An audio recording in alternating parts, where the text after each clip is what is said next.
سيد الأنبياء والمرسلين نبينا محمد وعلى آله وأصحابه أجمعين أما بعد. பெருமதிப்பிற்குரிய இஸ்லாமிய சகோதரர்களே, அல்லாஹ்வின் நல்லடியார்களே, இந்த சிறந்த 10 நாட்களிலே, ஹஜ்ஜுடைய சிறந்த 10 நாட்களிலே நாங்கள் இருந்து கொண்டிருக்கின்றோம். இவை மிகவும் சிறப்புக்குரிய நாட்களாக இருக்கின்றன. அந்த நாட்களிலே செய்யப்படுகின்ற அமல்கள் அல்லாஹ்வுக்கு மிகவும் விருப்பமான அமல்கள் என்று ரசூல் ஸல்லல்லாஹு அலைஹி வஸல்லம் அவர்கள் குறிப்பிட்டிருக்கின்றார்கள். அந்த நாட்களிலே நல் அமல் என்றுதான் ரசூல் ஸல்லல்லாஹு அலைஹி வஸல்லம் அவர்கள் பொதுவாக கூறியிருக்கின்றார்கள். எனவே எல்லா விதமான நல்லமல்களையும் இந்த நாட்களில் எங்களுக்கு செய்ய முடியுமா இருக்கின்றது.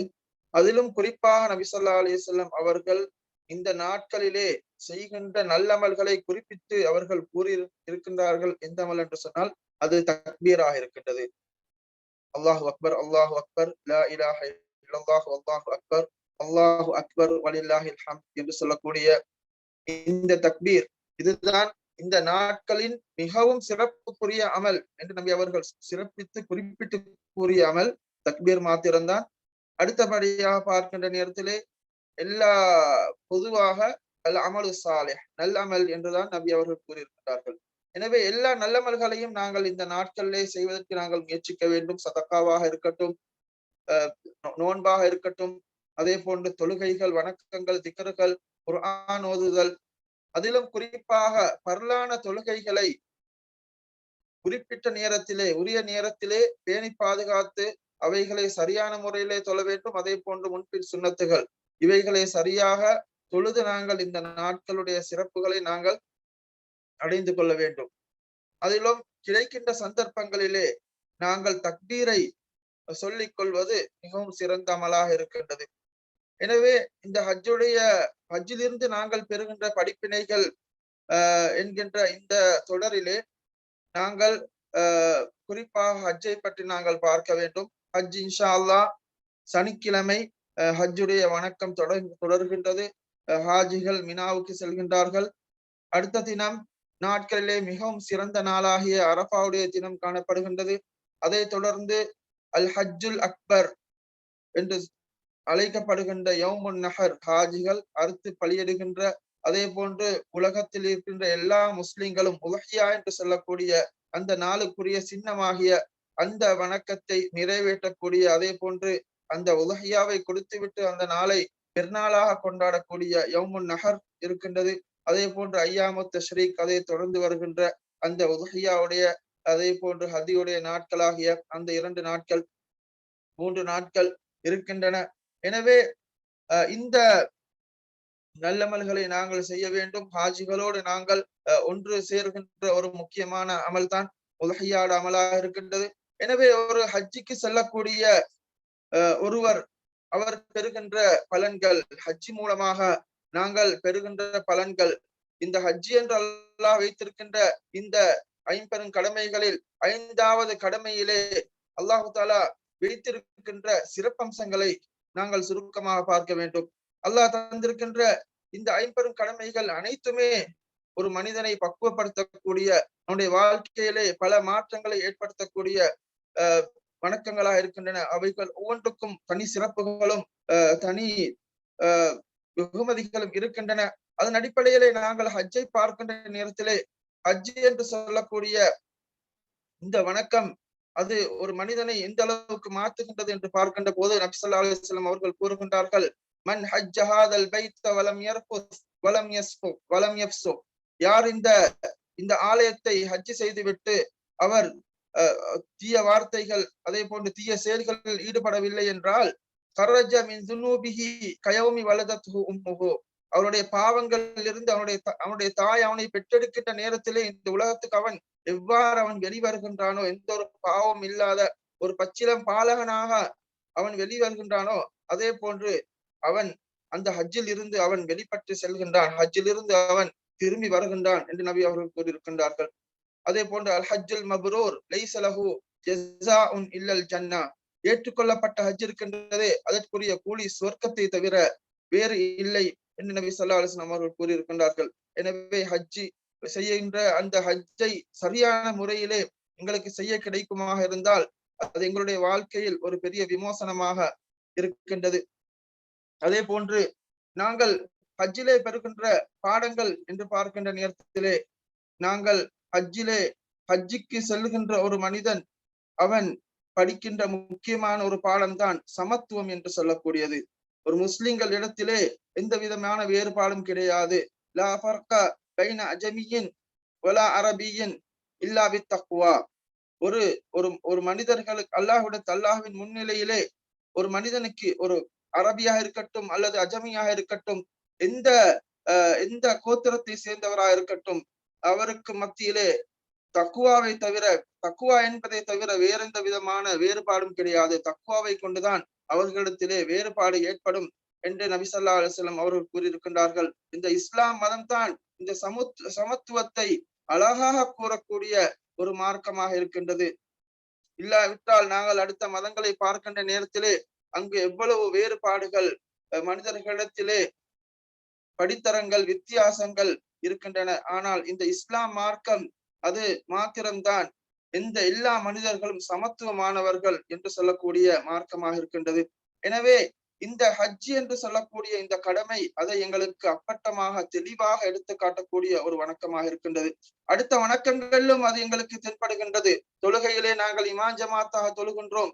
எல்லோரும் சஃபாக நின்று ஒருவருக்கொருவர் நெருங்கி நின்று நாங்கள் அந்த வணக்கத்தை நாங்கள் நிறைவேற்றுகின்றோம். அங்கும் அந்த இஸ்லாமிய சமத்துவம் தெளிவாக தென்படுகின்றது. இந்த ஹஜ் என்கின்ற போது அந்த ஹஜ்ஜிலே மிகவும் தெளிவாக எங்களுக்கு விளங்குகின்றதை பார்க்கின்றோம். ஏனென்றால் நாங்கள் பார்க்கின்றோம், தொழுகைக்கு செல்கின்ற நேரத்திலே ஒவ்வொருவரும் அவர்களுடைய ஆடைகளிலே வேறுபடுகின்றார்கள். செல்வந்தவர்கள் அவர்களுடைய ஆடம்பரமான ஆடைகளை அலங்காரத்தோடு அணிந்திருப்பார்கள். ஏழைகள் அவர்கள் அணிந்திருப்பார்கள். எனவே அவர்களிடத்திலே வேறுபாடும் வித்தியாசமும் எங்களுக்கு தென்படக்கூடியதாக இருக்கின்றது. ஆனால் ஹஜ்ஜை பொறுத்தவரையிலே எல்லோரும் ஒரே ஆடையைத்தான் அணிந்திருப்பார்கள். எல்லோரும் ஒரே ஆடையை அணிந்தவர்களாக எந்த விதமான ஆடைகளிலே வித்தியாசம் தென்படாது. அதே போன்று அங்கு அலங்காரங்கள் தவிர்க்கப்படுகின்றன. எல்லோரும் தலைவிரி கோலமாக அவர்கள் இருப்பதை பார்க்கின்றோம். எனவே இங்கு அந்த சமத்துவம் எங்களுக்கு தெளிவாக விழுகின்றது. எனவே ஒரு மனிதன் அந்த இஸ்லாமிய சமத்துவத்தை படித்துக் கொள்வதற்கு ஒரு சிறந்த சந்தர்ப்பமாக அந்த ஹஜ் இருப்பதை பார்க்கின்றோம். அடுத்ததாக நாங்கள் தௌஹீத், இந்த தௌஹீதை நிலைநாட்டுவது, இந்த தௌஹீதை மிகவும் தெளிவாக எங்களுக்கு ஆழமாக தரக்கூடிய ஒன்றுதான் இந்த ஹஜ்ஜாக இருக்கின்றது. அந்த ஹஜ்ஜுடைய வணக்கத்திலே ஒரு மனிதன் நுழைகின்ற போது அவன் முதலாக அவன் கூறுகின்ற அந்த தல்பியா இருக்கின்றது. அந்த தல்பியா இந்த தௌஹீதை மிகவும் அழகாக, மிகவும் ஆழமாக சொல்லக்கூடியதாக இருக்கின்றது. நபி இப்ராஹிம் அலைஹிஸ்ஸலாம் அவர்கள் தௌஹீதுக்காக பாடுபட்ட ஒரு நபியாக இருக்கின்றார்கள். அவர்கள் மூலமாக அல்லாஹு தாலா நிலைநாட்டிய இந்த ஹஜ்ஜிலே இருக்கின்ற அவர் மூலமாக எங்களுக்கு கற்றுத்தந்த அந்த தல்பியா இருக்கின்றது. அதுதான் அல்லாஹ்வுடைய தௌஹீதை மிகவும் எங்களுக்கு அழகாகவும் ஆழமாகவும் சொல்லக்கூடியதாக இருக்கின்றது. லப்பைக் அல்லாஹும்ம லப்பைக், லப்பைக் லா ஷரீக லக, லப்பைக் இன்னல் ஹம்த வன் நிஅமத லக் வல் முல்க லா ஷரீக லக், லப்பைக் அல்லாஹும்ம லப்பைக். யா அல்லாஹ், உன்னுடைய அழைப்புக்கு நான் பதில் தந்துவிட்டு தருகின்றேன், பதிலளிக்க வருகின்றேன். லப்பைக்க லா ஷரீக லக, உனக்கு எந்த விதமான இணையும் கிடையாது. லப்பைக்க இன்னல் ஹம்த வன் நிஅமத லக, இந்த புகழும் அதே போன்று அருட்கொடைகளை வழங்குகின்ற அந்த தகுதியும் உனக்குத்தான் இருக்கின்றது. வல் முல்க லா ஷரீக லக, அதே போன்று இந்த ஆட்சி அதிகாரமும் அது உனக்கு இருக்கின்றது. லா ஷரீக லக, உனக்கு எந்த விதமான இணையும் கிடையாது என்று சொல்லக்கூடிய இந்த தல்பியா எங்களுக்கு தௌஹீதை கற்றுத்தரக்கூடிய ஒன்றாக இருக்கின்றது. எனவே ஒவ்வொரு ஹாஜிகளும் இஹ்ராமை கட்டியதன் பின்னால் அவர் ஹஜ்ஜுடைய வணக்கத்தை அவர் செய்கின்ற அந்த எல்லா பொழுதுகளிலும் இந்த தல்பியாவை அவர்கள் முழங்கிக் கொண்டிருக்கின்றார்கள். எனவே ஹஜ்ஜுடைய வணக்கத்திலே மிகவும் முக்கியமான ஒரு அங்கமாக இந்த தல்பியா, இந்த தௌஹீத் இருக்கக்கூடியதாக இருக்கின்றது. அதே போன்று ஒரு மனிதன் இன்னும் ஹஜ்ஜிலே கற்றுக்கொள்ளக்கூடிய முக்கியமான விடயங்களில் ஒன்றுதான் அவன் எளிமையான வாழ்க்கையை கற்றுத்தரக்கூடியதாக இந்த ஹஜ் இருக்கின்றது. நாங்கள் அன்று பார்க்கின்றோம், ஹஜ்ஜுக்கு ஒரு மனிதர் இன்றும் தான் அன்றுதான் ஹஜ்ஜுக்கு ஒருவர் வெளிப்பட்டு செல்கின்ற நேரத்திலே அவர் அணிகின்ற ஆடையில் இருந்து, அவர் அலங்காரங்களை தவிர்த்து கொள்வதில் இருந்து, அவர் செல்கின்ற நேரத்திலே அவருக்கு அத்தியாவசியமான பொருட்களை மாற்றம்தான் ஹஜ்ஜுக்கு எடுத்து செல்கின்றார்கள். அவர்கள் அங்கு அவர்களுக்கு குடிப்பதற்கு, அவருடைய உண்பதற்கு தேவையான எளிமையான உணவுகளையும் எளிமையான ஆடைகளையும் தான் ஒரு மனிதன் ஹஜ்ஜுக்கு எடுத்து செல்கின்றான். அதிலே ஒரு மனிதன் எளிமையான வாழ்க்கையை நபி ஸல்லல்லாஹு அலைஹி வஸல்லம் அவர்கள் எங்களுக்கு வாழ்ந்து காட்டிய அந்த எளிமையான வாழ்க்கையை ஒரு மனிதன் பழகுவதற்கு இந்த ஹஜ்ஜுடைய வணக்கம் ஒரு நல்ல ஒரு சந்தர்ப்பமாக இருக்கின்றதை பார்க்கின்றோம். அதே போன்று நபி ஸல்லல்லாஹு அலைஹி வஸல்லம் அவர்களை பின்பற்றுவது நாங்கள் இன்று பார்க்கின்றோம். ஒவ்வொருவரும் நினைத்தவாறு வணக்கங்களிலே கூட்டுகின்றார்கள், குறைக்கின்றார்கள், பித்அத்துகளை உண்டு பண்ணுகின்றார்கள். இந்த ஹஜ்ஜுடைய வணக்கம் இத்திபா என்று சொல்லக்கூடிய நபி ஸல்லல்லாஹு அலைஹி வஸல்லம் அவர்களை பின்பற்றிதான் நாங்கள் எல்லா விடயங்களையும் செய்ய வேண்டும் என்பதை எங்களுக்கு கற்றுத்தரக்கூடியதாக இந்த ஹஜ்ஜுடைய வணக்கம் இருக்கின்றது.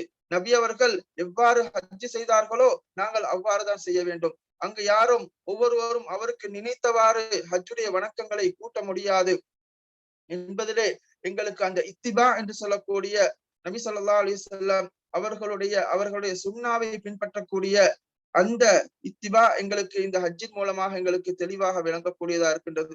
அதே போன்று ஹஜ்ஜுடைய ஹஜ்ஜுடைய அந்த வணக்கத்திலே இன்னும் ஒரு முக்கியமான விடயம்தான் முஸ்லிம்களுடைய பலம், முஸ்லிம்களுடைய ஒற்றுமை அங்கு வெளிப்படக்கூடியதாக இருக்கின்றது. இந்த முழு உலகத்தையும் திரும்பி பார்க்க வைக்கக்கூடிய ஒன்றாகத்தான் இந்த ஹஜ் இருக்கின்றது.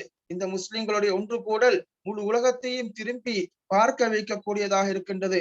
அந்த முஸ்லிம்களுடைய ஒன்று கூடல், அந்த முஸ்லிம்களுடைய ஒற்றுமை இந்த உலகத்திலே எந்த விதமான வேறுபாடும் இல்லாமல் எல்லா திசைகளில் இருந்தும் எல்லா இனத்தவர்களும் ஒன்று சேர்கின்றார்கள். அவர்களை ஒன்றிணைக்கக்கூடிய ஒன்று அந்த இஸ்லாம் என்றக்கூடிய அந்த இஸ்லாம், அந்த தௌஹீத் தான் அவர்களை ஒன்றிணைக்கக்கூடியதாக இருக்கின்றது. இந்த உலகத்திலே இந்த அளவிற்கு மனிதர்கள் ஒற்றுமையாகவும் ஒரு குடைக்கு கீழ் ஒன்று திரள்வது இந்த ஹஜ்ஜுடைய வணக்கமாகத்தான் இருக்கின்றது. எனவே நாங்கள் பார்க்கின்றோம், இந்த உலகத்திலே இந்த ஹஜ்ஜுக்கு ஒரு சதியாகவும் இருக்கலாம். இப்போது இருக்கின்ற நிலைமை இந்த முஸ்லிம்களுடைய இந்த ஹஜ்ஜி போன்ற முஸ்லிம்களுடைய ஒன்று கூடல்களுக்கு ஷைத்தானுடைய ஒரு சதியாகவும் இருக்கலாம் என்று தோன்றுகின்ற அளவிற்கு இன்று நாங்கள் பார்க்கின்றோம். இவ்வளவு காலமாக இந்த ஹஜ்ஜுடைய வணக்கம் லட்சக்கணக்கிலே கோடிக்கணக்கிலே மனிதர்கள் ஒன்று கூறக்கூடிய இந்த வணக்கம் இன்று ஒரு குறிப்பிட்ட ஒரு தொகையினரிலே சுருக்கப்பட்டிருப்பதும் அதுவும் ஒரு ஷைத்தானுடைய ஒரு ஒரு ஒரு ஷைத்தானுடைய ஒரு சதியாக இருக்கலாமா என்று நினைக்கின்ற அளவிற்கு இந்த ஹஜ்ஜி முஸ்லிம் அல்லாதவர்களை திரும்பி பார்க்க வைத்திருக்கின்றது, அதை பார்த்து பொறாமை கொள்ள வைத்திருக்கின்றது என்பதை எங்களுக்கு காண முடியுமாக இருக்கின்றது. எனவே இந்த முஸ்லிம்களுடைய வருடாந்த இஸ்லாமிய உலகளாவிய இந்த ஒன்று கூடலாக இந்த ஹஜ்ஜி காணப்படுகின்றது. அதே போன்று நாங்கள் ஹஜ்ஜிலிருந்து நாங்கள் படிக்கின்ற நிறைய பாடங்கள் நாங்கள் இந்த ஹஜ்ஜிலிருந்து நாங்கள் படித்துக் கொண்டிருக்கின்றோம். அதில் இஹ்லாஸை இந்த ஹஜ் எங்களுக்கு கற்றுத் தருகின்றது. அதே போன்று முராகபா என்று சொல்லக்கூடிய அல்லாஹ் எங்களை பார்த்து கொண்டிருக்கின்றான், அல்லாஹுடைய திருப்தியை நாடி நாங்கள் செயற்பட வேண்டும் என்கின்ற விடயங்களை எங்களுக்கு இந்த ஹஜ்ஜி கற்றுத்தந்து கொண்டிருக்கின்றது. எனவே ஹஜ்ஜுடைய நிறைய பாடங்கள் இந்த ஹஜ்ஜின் மூலமாக நாங்கள் கற்றுக்கொள்கின்றோம். ஒரு மனிதன் ஹஜ்ஜுக்கு சென்று வருகின்ற நேரத்திலே அவன் ஒரு சிறந்த மனிதனாக அவன் திரும்பி வருவதற்கு அந்த ஹஜ்ஜி ஒரு சிறந்த ஒரு வணக்கமாக ஒரு எடுத்துக்காட்டான ஒரு வணக்கமாக இருக்கின்றது என்பதை அறிந்து கொள்ள முடியுமாக இருக்கின்றது. எனவே இந்த ஹஜ்ஜுடைய இந்த வணக்கம் இருக்கின்ற இந்த நாட்களை அல்லாஹு தாலா இந்த ஹஜ்ஜை இவ்வளவு சிறப்பான ஒரு அமலாக வைத்திருக்கின்றானோ, அதே போன்று இந்த ஹஜ்ஜி அமைந்திருக்கின்ற இந்த நாட்களும் மிகவும் சிறப்புக்குரிய நாட்களாக அல்லாஹு தாலா வைத்து அந்த ஹஜ்ஜுடைய தினத்திலே ஹாஜிகள் அல்லாஹ்விடத்திலே என்னென்ன வெகுமதிகளையும் என்னென்ன நன்மைகளையும் அவர்கள் அடைந்து கொள்கின்றார்களோ, அதே போன்று உலகத்திலே இருக்கின்ற ஹஜ்ஜுக்கு செல்லாதவர்களும் அவர்கள் நன்மைகளை அடைந்து கொள்வதற்கு ஒரு சந்தர்ப்பமாக இந்த ஹஜ்ஜுடைய நாட்களை வைத்திருக்கின்றான். எனவே இந்த எதிர் வருகின்ற நாட்களிலே இப்படியான சிறப்பான அமல்களும் சிறப்பான நாட்களும் எங்களை பார்த்திருக்கின்றன. எனவே அந்த நாட்களிலே நாங்கள் நல்லமல்களை செய்வதற்கு நாங்கள் முயற்சிக்க வேண்டும். குறிப்பாக அரஃபாவுடைய நோன்பு இந்த நாட்கள்ல எந்த நாட்கள் நோன்பு நோட்டாலும் அது மிகவும் அல்லாஹ்வுக்கு விருப்பமான நாட்களாக இருக்கின்றன, விருப்பமான அமலாக இருக்கின்றன. அதிலும் குறிப்பாக அரஃபாவுடைய நாள் நபி ஸல்லல்லாஹு அலைஹி வஸல்லம் அவர்கள் ஹாஜி அல்லாதவர்களுக்கு நோன்பு நோட்பதற்கு ஒரு சிறந்த நாளாக நபி அவர்கள் காட்டி தந்திருக்கின்றார்கள். இவர் நோன்பு நோட்கின்றாரோ அவருடைய முன்னைய வருடம், அதே போன்று அவருடைய பின்னைய எதிர்வருகின்ற அந்த வருடத்திலே அவருடைய பாவங்கள் மன்னிக்கப்படும் என்று நபி ஸல்லல்லாஹு அலைஹி வஸல்லம் அவர்கள் கூறியிருக்கின்றார்கள். எனவே அரஃபாவுடைய நாளை நாங்கள் குறிப்பாக அந்த நாளிலே நாங்கள் விடாமல் நோன்பு நோட்பதற்கு நாங்கள் முயற்சிக்க வேண்டும். அதே போன்று சவுதி அல்லாத நாடுகளிலே பிறையின் அடிப்படையிலே அரஃபாவுடைய நாள் அல்லாத நாளிலே ஹாஜிகள் இங்கு கூடுகின்ற நாள் அல்லாத தினத்திலே அரஃபாவுடைய நோன்பு பிடிக்க வேண்டும் என்று உலமாக்கள் கூறியிருக்கின்றார்கள். எனவே அதிலே சந்தேகம் இருக்கின்றவர்கள் அவர்கள் அரஃபாவுடைய நாள் அரஃபாவுடைய அவர்களுக்கு அரஃபாவாக வருகின்ற அந்த நாளிலும் இங்கு ஹாஜிகள் அரஃபாவாக கூடுகின்ற 2 நாடுகளிலும் அவர்கள் நோன்பை நோற்றுக் கொள்வார்களா இருந்தால் அவர்களுடைய அரஃபாவுடைய நோன்பு அந்த சிறப்பு அவர்களுக்கு தப்பாமல் இருக்கும் என்கின்ற ஒரு கருத்தை நான் சொல்லிக் கொள்கின்றேன். எனவே அரஃபாவுடைய நாள் ஒரு சிறப்புக்குரிய நாளாக இருக்கின்றது. எனவே அந்த நாளிலே நாங்கள் நோட்பதற்கு நாங்கள் முயற்சித்துக் கொள்ள வேண்டும். அதே போன்று இந்த நாட்களிலே ஒரு சிறந்த அமலாக தக்பீர் இருக்கின்றது. எனவே எங்களுக்கு கிடைக்கின்ற சந்தர்ப்பங்களிலே நாங்கள் தக்பீரை நாங்கள் முழங்கிக் கொள்ள வேண்டும். அதே போன்று உலஹியா என்று சொல்லக்கூடிய ஒரு சிறந்த ஒரு அமல் இருக்கின்றது. அந்த அமலை எங்களுக்கு சக்தி பெறுகின்ற சந்தர்ப்பத்திலே நாங்கள் அந்த உலஹியாவுடைய அமலை நாங்கள் செய்து கொள்ள வேண்டும். எங்களுக்கு இயன்ற அளவிலே அந்த அமலை செய்வதற்கு எங்களுக்கு சந்தர்ப்பம் இஸ்லாம் வழங்கி இருக்கின்றது. ஒருவருக்கு முடியுமானால் ஒரு ஆடை, முழுமையான ஒரு ஆடை அவருக்கு குர்பானாக கொடுக்கலாம், உலஹியாவாக கொடுக்கலாம், அல்லது அவருக்கு ஒரு 7 பேர் சேர்ந்து ஒரு மாட்டை அல்லது ஒட்டகத்தை கொடுக்கலாம். எனவே அந்த அளவுக்கு எங்களுக்கு சலுகை வழங்கப்பட்டிருக்கின்றது. எனவே அந்த நல்ல மலையும் நாங்கள் செய்து கொள்ள வேண்டும். எனவே இந்த நாட்களின் இந்த சிறந்த நாட்களிலே இந்த சிறந்த நல்லமல்களை செய்து நாங்கள் அல்லாஹ்வின் திருப்தியையும் அல்லாஹ்வின் பொருத்தத்தையும் அடைந்து கொண்ட நல்லடியார்களாக அல்லாஹு தஆலா அனைவரையும் ஆக்கி அருள்வானாக.